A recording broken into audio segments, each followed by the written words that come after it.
Thank you.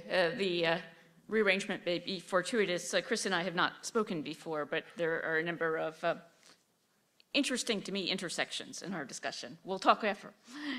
So I'm here today to talk about Publishing Without Walls, which is a new publishing initiative to understand, and we'd like to think meet, the needs of scholars in a contemporary publishing environment. So a brief description of our project. Very briefly, it's a new digital scholarly publishing initiative from the University of Illinois. And it is a partnership between the University Library, the Graduate School of Library and Information Science, where I'm located, the Illinois Program for Research in the Humanities, and the Department of African American Studies. We have a 4-year award from the Mellon Foundation. We started last year, and work is now underway. So what are we trying to do? Well, what we want to do is to build capacity for participation in innovative publishing initiatives. And by building capacity, we mean both our own local capacity as librarians, technologists, providers of services, as publishers, and the capacity of the scholars whom we support. We want to get them more engaged in digital means of publishing and innovative means of publishing.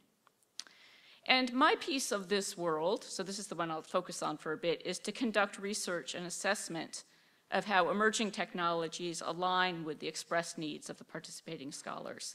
What do they want to do? How are they going to do it? Is it working for them?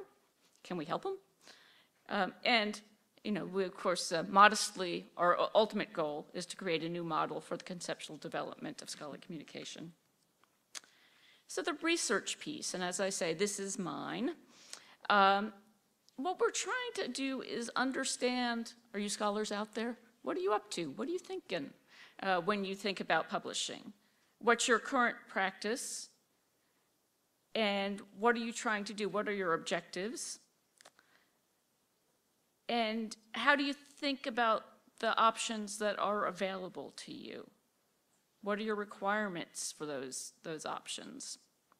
And we're using pretty traditional qualitative research methods, one-on-one interviews, both with scholars who work with us and those who choose not to, focus groups, particularly at disciplinary conferences, and surveys. And we'll be casting a wide net with our surveys, trying to understand what scholars are thinking about the publishing process and the means available to them.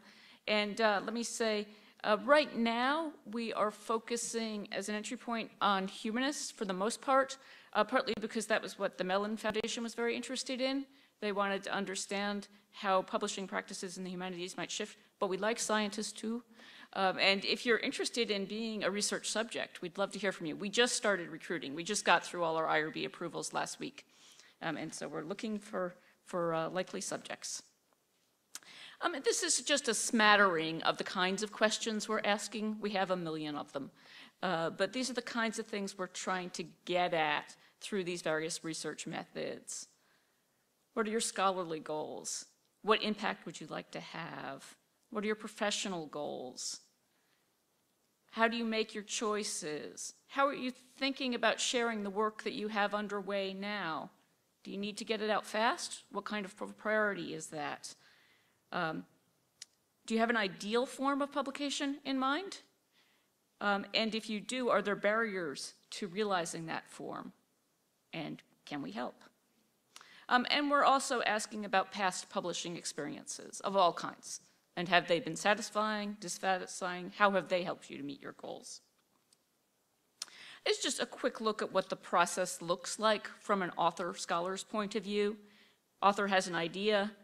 They come in and work with us at a number of stages, consulting, incubating, making choices, and then make some kind of choice about a means of probably digital delivery, such as, and these are examples, not limited to this, a multimedia platform, an ebook, an exhibition, and then we help them move into the production phase where ultimately it becomes a Publishing Without Walls publication.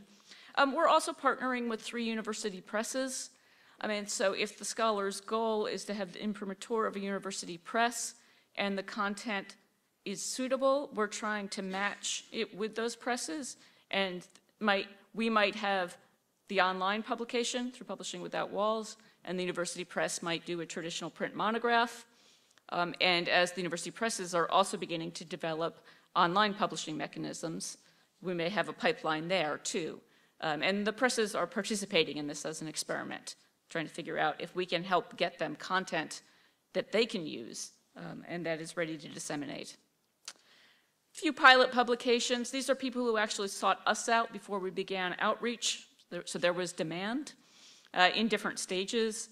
Water After Borders is a big conference underway next week about transboundary water systems. Don't ask me what that means. And the organizers want to produce something from there.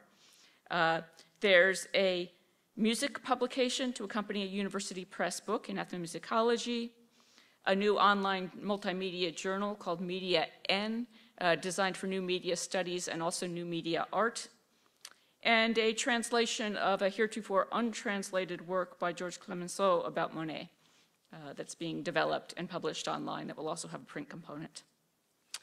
We're launching with 2 series, one in African American Studies, which is done in collaboration with the historically Black colleges and universities, and that aims to bridge the digital divide in these often under-resourced institutions, trying to get their scholars kind of up to speed and engaging in digital scholarly communication. And we're also working with the Global Midwest, which is Mellon-funded series of grants administered through our Humanities Center that are designed to incentivize humanities collaboration. In order to get an award, you have to be collaborating with somebody in another institution. And we're reaching out to their scholars, offering to help them think about their publication strategies and to help them realize it. We do, of course, intend to take over the world. This is how far we've gotten to date. So this is our reach through our partner presses, through the Global Midwest. The light blue dots are selected historically Black colleges and universities. There are more than 100. These are the ones we've been able to reach so far and with which we are having active conversations. Those blue dots will start spreading west soon. Just to give you an idea of the kind of content we're looking at in the first phase, these were the Global Midwest Awardees. Coincidentally, and not really connected to this panel, Robert and I are awardees on the Humanities Collaboration and Research Practices. So we're working together on that. But these are the awards from the first 2 rounds of funding. And an interesting thing in reading the statements for the awardees, I read them after they've been awarded, is that they almost all have some kind of digital outcome projected. And including, and this is not limited to, but these are the ones that came up a lot. And so they're all thinking about some kind of vehicle, digital vehicle for expressing their work, but they don't always know how to get there. And that's one of the things that we're trying to help them with. It's like, okay, so how do you realize this? How do you make this possible? So in brief, what we're doing is providing a kind of scaffolding and infrastructure to help the scholars build out their publications. Tools, services, consultation, and in some cases, connections to university presses. We want to help them engage in all aspects of digital publishing. I'm going to move quickly because I'm going to keep us on time here. And we're helping them to navigate a world of choices. We understand that they have a lot of publishing choices and that they may be confused by those choices.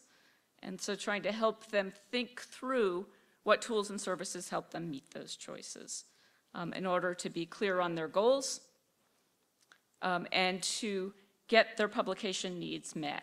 And to think about what are their publication needs? Why do they want to work with a publisher?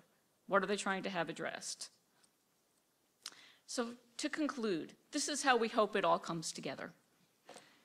Our research informs the development of tools and services, hoping that what I uncover in talking to all these scholars will create information on which we can draw in building tools and services, and that their goals, the goals of the scholars, will inform the deployment of those tools and services. And we hope that the access to those tools and services provokes the imagination of our scholars, and that the imagination of the scholars aspires to new possibilities for the communication and reach of scholarship. And so this multivalent, very collaborative effort realizes new possibilities for the communication and reach of scholarship. And then the world is a better place. Thank you.